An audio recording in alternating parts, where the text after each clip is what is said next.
been on hormones now for a little over a month, which in the grand scheme of things isn't a very long time. In terms of being able to see noticeable changes, the changes I've experienced have been some physiological and some kind of just internal sense of self driven. One of the things they say to expect is a decrease in spontaneous erections.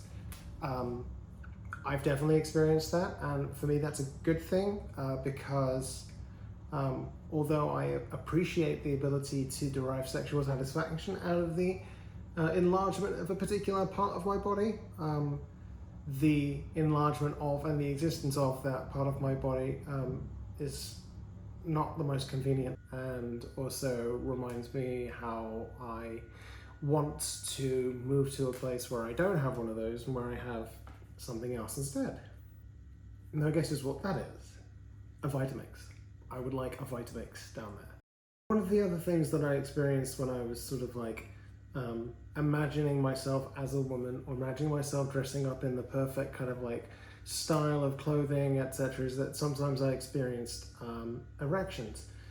Before I transitioned, you know, that experience I had relayed once to a member of the trans community, a trans girl, who I was looking to for some kind of emotional support, some kind of help or guide or assistance, and you know, as demonstrates the considerable amount of division within our community, as much as from the outside looking in, you know, she told me that it was probably a fetish, which was a deeply traumatizing and upsetting thing to hear, and kind of plays into these outdated assumptions, you know, as characterized by the DSM-4, that the transgender experience is, or at least can be in some of its manifestations, a autogynephilia, a form of fetish, you know, that is derived from the idea of being a woman, or seeing oneself as a woman. That set me back. It set me back a lot, and it shamed me, and it yeah, it left me with a lot of questions, and it left me with a fear of reaching out and asking those questions to people within the community. Even though I wasn't going to be one to tar the brush off the community with that one encounter, it definitely was, you know, it was like a terribly tender and vulnerable moment for me, and yeah, it sucked. But anyway, you know, subsequent conversations I've had with female friends of mine who have told me that, like, when they're looking good, when they have done their makeup, when they are feeling sexy, they have experienced a certain level of activity down there, let's say, which is suggestive of them being turned on by themselves and being turned on by the feeling sexy, looking in the mirror and feeling hot. So, you know, like, I feel pretty good about the fact that, like, my body was responding to something in a sexual or an excited or aroused way. But I didn't want to continue feeling that. There's been a decrease in libido. It's one of the other things that's said in the literature. And, you know, a lot of people who I've spoken to, a lot of, you know, things that I've watched and read, you know, essentially, there has been a huge fall off for me in my sort of sexual drive, my sexual appetite. I definitely spend considerably less time, to the tune of some 80% less probably, exploring and pleasuring myself on a weekly basis. I think that has a lot of things are going on there. I think a lot of it's hormonal. I think some of it is there's just a lot going on. There's a lot emotionally, spiritually, psychologically, physically going on. There is a organizing principle shift, you know, of just like, you know, recognizing and experiencing myself in my chosen gender and continuing to take strides towards confirming that. So it's like I've more going on in my mind and less time to really devote to, like, oh, let's go and jerk off right now. I think some of it also is just like, I have to be in the mood. I think it's a more stereotypically female experience, like walking around as a man with a male hormonal reality. Not to sort of be crude or animalistic or sort of like cast some kind of evolutionary sort of like dim view in the direction of the testosterone experience, but there is like a kind of like immediacy and a readiness to jump on and hump and just like, you know, have one's end away almost all of the time. Like, I think like it would be like, hey, if I could give you 5 minutes right now just to go off and masturbate, would you do it? Most likely men will answer, yeah, you know. Now I'm just like, if you said, give me that 5 minute, 10 minute window, I'd be like, oh good, I'm all right, thanks. So yeah, I have to be in the mood. That being said, although there has been a drastic fall off, the experiences that I have when I do it, because it's not gone away completely, there is much more going on. Number one, if I'm in the mood, I think it's like when I was living with a testosterone-driven experience, identifying as a man, I tended to see masturbation as an answer to sort of like almost every single situation, almost like an addiction. If I was happy, let's masturbate because yay, I'm happy, and if I'm bored, let's masturbate because there's nothing else going on, and if I'm sad, it's a good way of kind of just like pushing the emotions into this other direction and sort of just dealing with them in a different way, and that like I would probably quite happily like have like 98 pretty mediocre sessions and 2 pretty great ones, and now I'm significantly like leaning in towards the mood driven aspect of it, and hey presto, you know, when you're in the mood, like you tend to enjoy it more. But also it's just like there is a tactile, there is a more full-bodied interaction going on that is very interesting. It's much less localized of an experience, and there's also like a sense of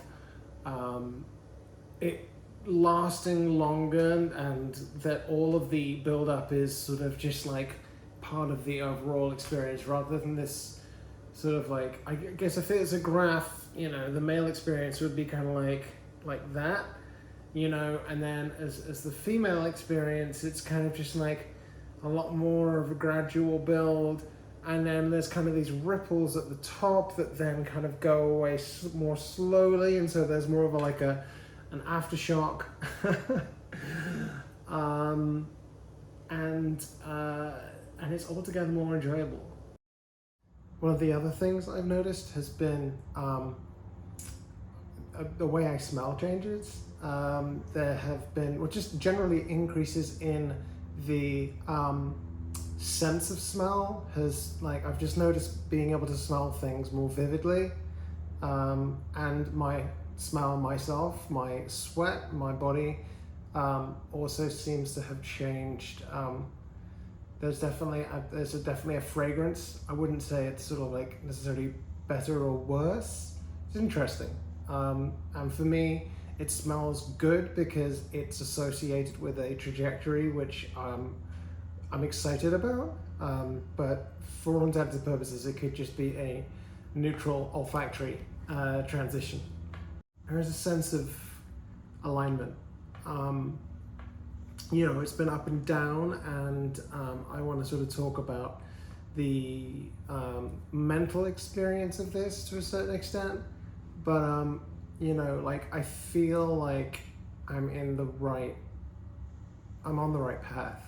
I have noticed that whereas my OCD had shown up in my life before in a variety of different ways, whether it be through needing to touch things in a particular way or a number of times, you know, or getting stuck inside thought processes that don't really have any solutions, we're just looping on them, or being obsessed about interpersonal issues, you know, or having to get up to check a certain number of times that the front door is locked, you know, in the evening, you know, little things, layers, that now almost 100% of that energy, like 98% of that energy, is directed towards the experience and concepts of gender. It's almost from waking until like sleeping, and then even into the dream world, there is this sense of obsession around gender, and some of it is like, am I doing the right thing? Some of it is drought driven. Some of it is doubt, and it's scary to talk about doubt in this particular context. Unlike any other context where, of course, there would be doubt about whether I should, you know, date this person, marry this person, take this job, move to this country or to this city, you know, put this ingredient into the dish, buy my children's like breast milk supplement from this company, whatever it is, trust this retirement home for my ailing and aging parents. That for some reason in this space we feel the need to present this dichotomous before and after image of like, it was all bad and now it's great that I've decided to be living my true life in the gender that is chosen by me. And it's just not true. And it doesn't make sense for it to be true. And I think anyone out there who presents this unerring, unwavering sense of everything was terrible and now it's better and it's all because I decided that I was in this gender, is talking to you and expressing those opinions on a good day, and is not, or is pushing down those feelings on a bad day, and lying. And I think there's nothing inherently wrong with what they're doing. I think it's just that like the political climate has made it such that people are terrified to give ammunition to the other side that would somehow suggest that they're not anything other than unbelievably certain that this is right for them. And that's a dangerous place to be, where we are scared to be vulnerable, where we are afraid to be honest. And you know, I'm not afraid. I'm not going to shy away from the true and objective, or at least the honest depiction of the experiences that I have gone through, am going through, and will go through on this journey with you. I want to be upfront. I want to be direct. And signing myself up for that might mean that there are days where I have to be dragged to sit in front of the camera, and or when I need to do some serious processing and debriefing with my therapist after doing that. But I want to be clear, there is doubt, there is uncertainty, there is also certainty, there are ups and there are downs. This is not a linear experience, although it's very tempting to think of it in terms of a linear experience, because there is this sort of assigned, and then this, you know, like subconscious experience that rises to the level of a coming out process that moves into the direction of various changes, some of which is surgical, and an outcome of being this like ideally passing girl, lady, woman, female. So yeah, sure, there's a beginning, a middle, and an end to a certain extent, but I mean, it's also a human person inside this experience with all of the existential road to Mordor that comes with that, and we're gonna go around in circles. There is this idealized female body. Now when I was identifying as a man, I definitely wanted to, I aspired to having a particular kind of body, right? I mean, a certain level of toning, a certain level of muscularity, a somewhat flat chest, possibly at some point seeing an ab or two or six, at least the outline kind of like starting to appear. Like that was kind of like a general, okay, you know, that would be great, but I'm okay where I'm at right now. And now I'm in this sort of situation where I'm like, I'm really chasing that experience, and there are a lot of clothes that I've bought, dresses and athleisure kind of clothes, which I'm not real ready to put on quite yet because I haven't got the right level of like side profile, you know, flatness and concaveness in the sort of like chest down to the tummy area. And I can understand to a certain extent that kind of like impossible ideal, that impossible standard, which women are confronted with everywhere. And it's like, it's not like I'm not okay with having a little bit of muffin top, but when I see it, there is a voice inside which is much nastier than the voice was when I was identifying as male and looking at that same level of chubby overhang and palpable paunch. So that's something to think about. There is a level of overcompensation necessary for trans women because it only takes one experience of misgendering during the day to make the day feel like a wash. You know, I could be out and about and I try to pick my battles, you know, like if I'm encountering like a barista at a coffee shop that is out of the way, I'll never go there again. If I'm getting sir, I'm not gonna cause a scene. If it's a place that I'm gonna go to again and again with the same staff, I'm gonna try and let them know what I prefer. But you know, like there's obviously a certain desirability to getting to a place where you short circuit that immediate processing of you as a male, so that you get the miss, the man, the missus, and I think that causes a lot of trans women to overcompensate, to slap on the makeup a little bit thicker, to go after a much more stereotypically feminized look, and also to wear makeup in situations when a lot of women aren't wearing makeup. You know, like going to the spa for a massage or to the gym for a hot yoga workout. There is absolutely no reason whatsoever to be walking into 100 and whatever degree yoga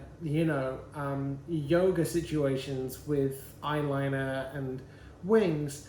But if I'm going to go into the changing room before and after, there's a part of me which wants to disarm people in there.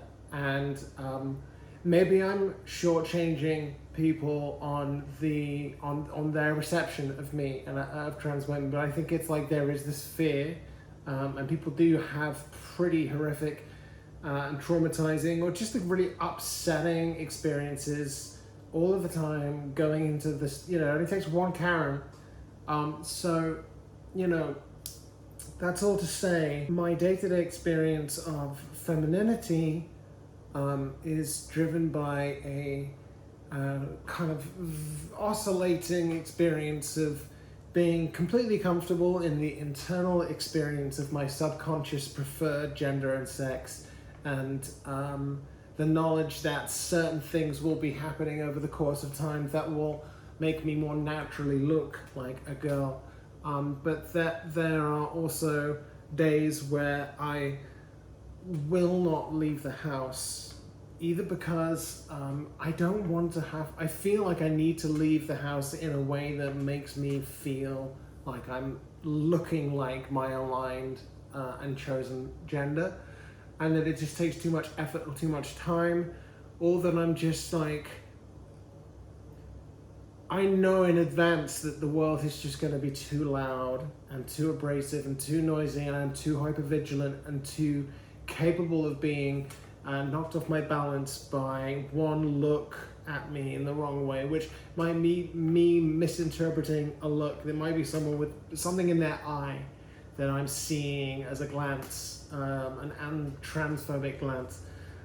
But, you know, that is the mental experience of this marginalized group that I'm a part of, and you know, and realize is the direction that I have to go in order to be happy, notwithstanding the fact that on the way to that happiness there's going to be distress and discomfort and hatred and confusion and a picking of battles, a choosing of sides, a decision of where to expend my energy, whether to take people on or to let it be, to recognize the impenetrability of their mindset and their judgment and their bias, or to find moments and entry points where there is something of a conversion that can happen, even if it's not a wholesale conversion, to understanding where I and my trans brothers and sisters are coming from, but at least just like a little bit of compassion and like a little bit more soft tissue. Otherwise, inside an ossified perspective, there's like a lot of calculations that need to go into the day-to-day serenity and safety of my experience as myself, and what I do and where I take myself.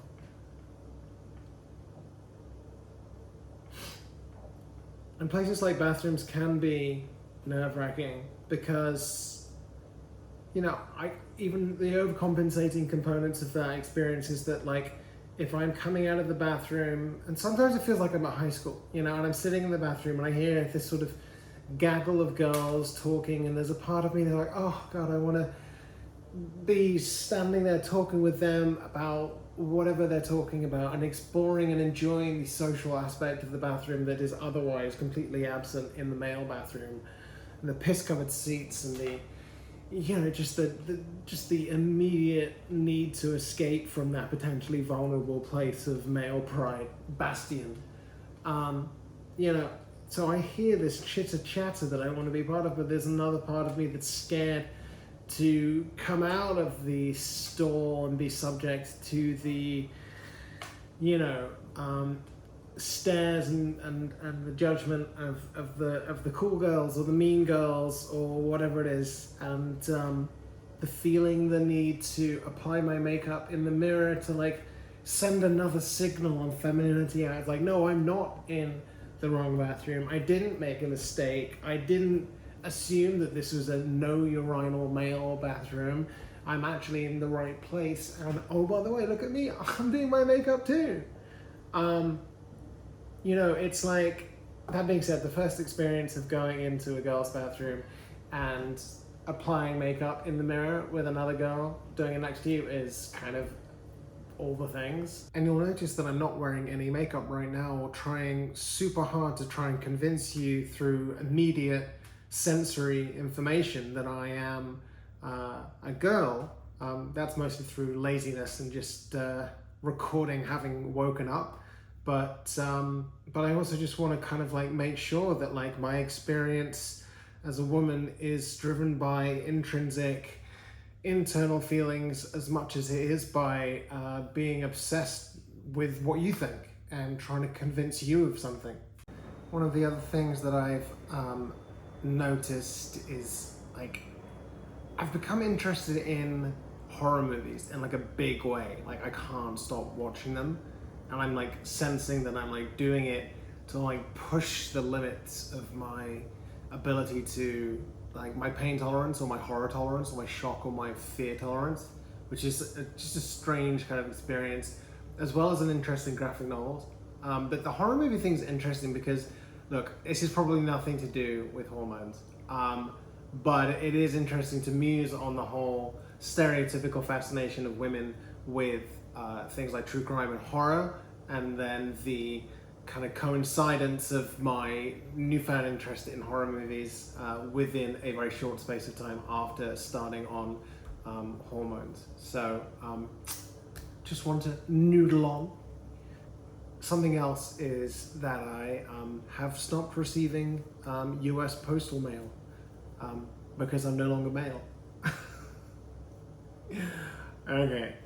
I have noticed, this is interesting, a really accelerated and dramatic increase in my desire to convert people under the age of 18 to transgenderism, as well as a newfound insistence upon undergoing extremely inconvenient and oftentimes quite painful socially, psychologically, and physically procedures in order to simply gain access to female spaces, which, you know, is something I wasn't expecting. Thank you for watching. I hope that you found the video useful, maybe insightful, potentially entertaining. It's my first ever real YouTube video, so there's a long way to go in terms of video editing, filming, and sound quality. But I look forward to hopefully having you accompany me on my journey along the way, and potentially we'll learn something, be able to relate for those people in the trans community. Please set me straight. This is my story and only my story. I'm not trying to lay claim to anything more general. Anything that sounds general is me looking at it through the lens of my own experience and my observations. Take care.